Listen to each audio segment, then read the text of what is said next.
Hello, আসসালামু আলাইকুম guys. দেখেন, আমি আজকে আপনাদের সাথে শেয়ার করব ইলিশ মাছ এবং বেগুন ভাজা রেসিপি। দেখেন, আমি ইলিশ মাছটা ভালোভাবে কেটে নিয়েছি এবং ধুয়ে নিয়েছি।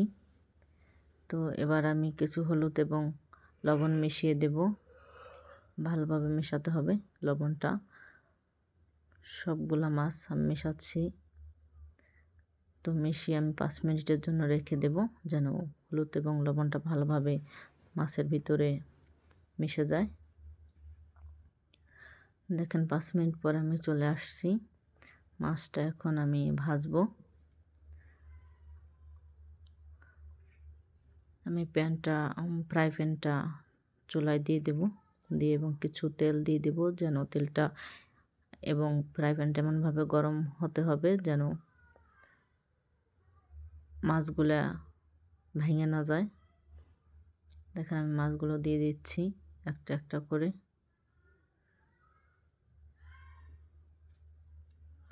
তো ফ্রাই প্যানটা এবং তেলটা গরম না হলে কিন্তু মাছগুলো ভেঙে যাবে, কড়াই থেকে উঠবে না।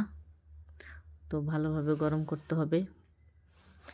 দেখেন, এই পাশে আমি কিছু সাদা বেগুন যেটা আছে ওইটা কেটে নিয়েছি।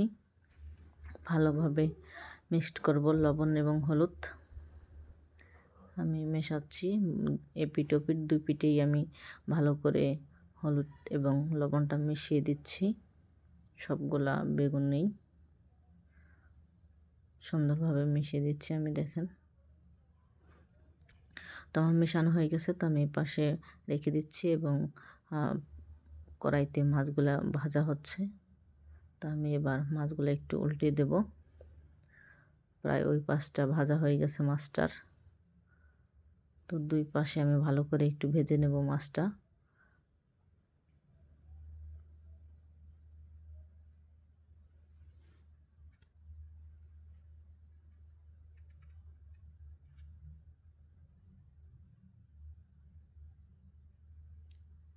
দেখেন, সবগুলো মাছই আমার ভাজা হয়ে গেছে। এখন আমি একটু উঠিয়ে নেব একটা একটা করে মাছগুলা।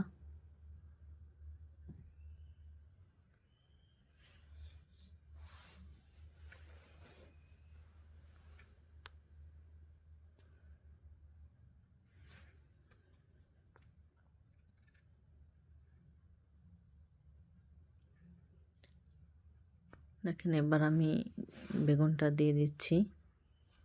বেগুনগুলা ভেজে নেব আমি খুব সুন্দর করে, যেন পুড়ে না যায়। একটু খেয়াল রাখতে হবে। বেগুনগুলো আবার বেশি জাল হলে আবার পুড়ে যায়। তো মিডিয়াম আঁচে রেখে আপনার বেগুনগুলো ভাজতে হবে। বেগুনগুলো আমি উল্টে দিচ্ছি। দেখেন, সুন্দরভাবে ভাজা হয়েছে এই পিঠটা। তো পিঠটা আমি একটু ভালোভাবে ভেজে নেব। দেখেন, আমার দু পিঠই সুন্দরভাবে ভাজা হয়েছে। তো আমি এখন বেগুনগুলো উঠিয়ে নিচ্ছি কড়াই থেকে।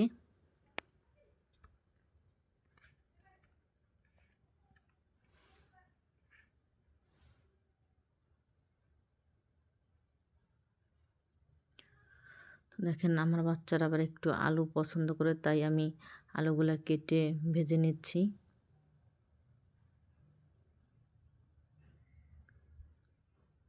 আলু ভাজাটা আমার বাচ্চারা একটু ভালো খায়। তো আমি কিছু কাঁচামরিচ এবং কিছু রসুন ভেজে সেগুলো ব্লেন্ডার করে নিয়েছি। আপনারা চাইলে শুকনো মরিচের গুঁড়াটাও দিতে পারেন। তো আমার কাছে এটাই ভালো মনে হয়েছে, তাই আমি কাঁচামরিচটাই দিয়ে দিয়েছি ব্লেন্ডার করে। আপনারা চাইলে পাটায় বেটে নিতে পারেন।